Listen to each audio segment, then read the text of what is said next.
پانچ لائن کے معزز دوستو السلام علیکم۔ آرمینی وزیراعظم کی اہلیہ بارڈر پر پہنچ گئیں۔ خطے میں بڑی جنگ کی تیاری عروج پر۔ عالمی طاقتوں کی سازش، روس اور فرانس نے ترکی کو گھیرنا شروع کر دیا۔ نگورنو کاراباخ تو بہانہ ہے، اصل نشانہ کوئی اور ہے۔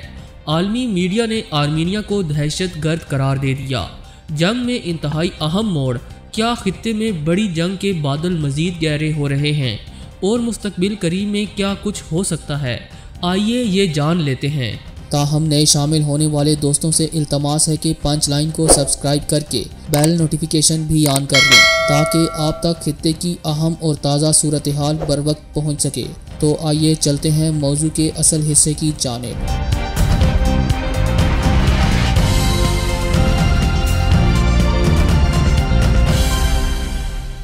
معزز خواتین و حضرات، آرمینیا اور آذربائیجان کے درمیان نگورنو کاراباخ میں امریکہ کی ثالثی میں مذاکرات کے بعد طے پانے والی جنگ بندی کی پہلے روز ہی خلاف ورزی کی گئی اور دونوں فورسز کے درمیان لڑائی بدستور جاری ہے۔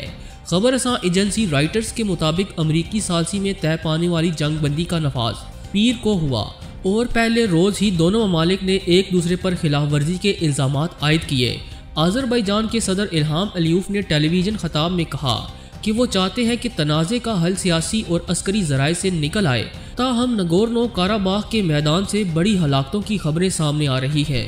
گزشتہ روز آرمینی حکام نے یہ تسلیم کیا تھا کہ ان کے 974 فوجی ہلاک ہو چکے ہیں اور سیاسی مبصرین اس تصادم کو بڑی جنگ میں تبدیل ہوتا دیکھ رہے ہیں۔ نگورنو کاراباخ کے حوالے سے ایک اور اہم خبر یہ ہے کہ آرمینی فوج نے جنگ میں شکست کا بدلہ لینے کے لیے عالمی میڈیا کے نمائندگان کو نشانہ بنانا شروع کر دیا ہے۔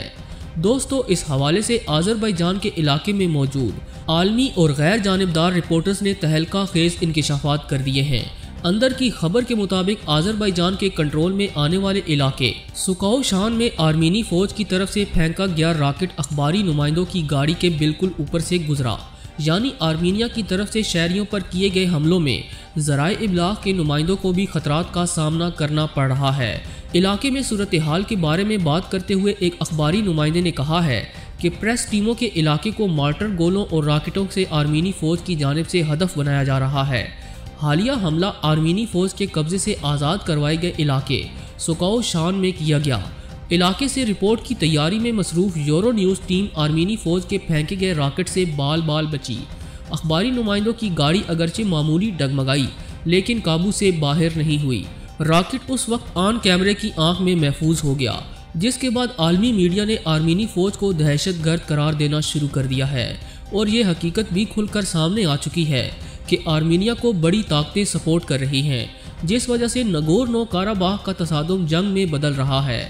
حالات کی سنگینی اور عالمی پلیئرز کی سازشوں کا اندازہ اس بات سے لگائیں کہ گزشتہ روز آرمینی وزیراعظم کی اہلیہ نے سرحد کا دورہ کیا اور خود فرنٹ لائن پر لڑنے کا اعلان کرتے ہوئے فوجی ٹریننگ لینا شروع کر دی۔ گزشتہ روز آرمینیائی وزیراعظم کی اہلیہ نے فیس بک پر تصویر پوسٹ کی جس میں وہ فوجی لباس میں ہیں اور تربیت حاصل کر رہی ہیں۔ آرمینیائی وزیراعظم کی اہلیہ کا کہنا ہے کہ میرے ہمراہ 13 خواتین نے جنگی تربیت اور مشق کرنا شروع کر دی ہے اور ہم جلد ہی ملکی سرحدوں کی حفاظت کے لیے بارڈر پر جائیں گے۔ دوستو، خیال رہے کہ آرمینیائی وزیراعظم کی اہلیہ پیشے کے اعتبار سے صحافی ہیں اور اس سے قبل بھی وہ جنگ کے آغاز میں فوجیوں کا جذبہ بڑھانے کے لیے آرمی کیمپ پہنچی تھیں۔ ان کا 20 سالہ بیٹا بھی جنگ کے دوران آرمینیائی فوج میں بطور رضاکار شامل ہوا تھا۔ تاہم عالمی ماہرین کا خیال ہے کہ یہ سب ایک سوچی سمجھی چال ہے جس کے پیچھے روسی اور فرانسیسی حکام شامل ہیں۔ ایسے ہتھ کنڈوں کا مقصد جنگ کو طول دے کر مسلمانوں پر چڑھائی کرنا ہے۔ دوسری جانب نائب ایرانی وزیر خارجہ برائے سیاسی امور نگورنو کاراباخ کے معاملے پر آذربائیجان، ترکی، روس اور آرمینیا کا دورہ کرنے جا رہے ہیں۔ اس حوالے سے انہوں نے گزشتہ روز ایک اہم بیان جاری کیا کہ اسلامی جمہوریہ ایران خطے میں پائیدار قیام امن کا خواہاں ہے۔ وہ اس سفر کے دوران ان ممالک سے مشاورت کریں گے جو کاراباخ بحران کے حل میں کردار ادا کر سکتے ہیں اور انہیں امید ہے کہ اسلامی جمہوریہ ایران کا منصوبہ خطے میں پائیدار امن میں معاون ثابت ہوگا۔ نائب ایرانی وزیر خارجہ نے مزید واضح کیا کہ اس علاقائی دورے کے دوران وہ نگورنو کاراباخ مسئلے سے متعلق ایران کی حکمت عملی کو بھی پیش کریں گے۔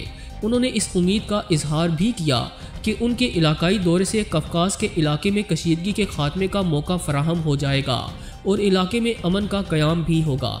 دوسری جانب ترکی کو گھیرنے کے لیے عالمی طاقتیں ایڑی چوٹی کا زور لگا رہی ہیں۔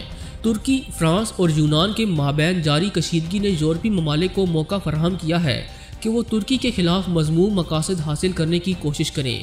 امریکی محکمہ خارجہ کے ایک ترجمان نے گزشتہ روز بیان جاری کیا کہ امریکہ ترکی اور فرانس کے درمیان حالیہ کشیدگی کا بغور جائزہ لے رہا ہے۔ نیٹو کے دو اتحادی ممالک کے درمیان غیر ضروری لڑائی سے صرف ہمارے دشمن کو ہی فائدہ پہنچے گا۔ ناظرین گرامی، جیسا کہ آپ کو علم ہے کہ ترکی اور فرانس کے درمیان گستاخانہ خاکوں کے معاملے پر پیدا ہونے والا تنازع شدت اختیار کر گیا ہے اور ترک صدر رجب طیب اردوغان نے ترکوں سے فرانسیسی اشیاء کی بائیکاٹ کی اپیل کی ہے۔ انہوں نے یورپی یونین کے لیڈروں پر زور دیا کہ وہ فرانسیسی صدر ایمانوئل میکرون کے اسلام مخالف ایجنڈوں کو روکیں۔ انہوں نے چند روز قبل فرانسیسی صدر کے بارے میں یہ کہا تھا کہ انہیں مسلمانوں سے مسئلہ درپیش ہے اور انہیں اپنی ذہنی صحت کے معائنے کی ضرورت ہے۔ اس بیان کے رد عمل میں فرانس نے انقرہ میں متعین اپنے سفیر کو واپس بلا لیا۔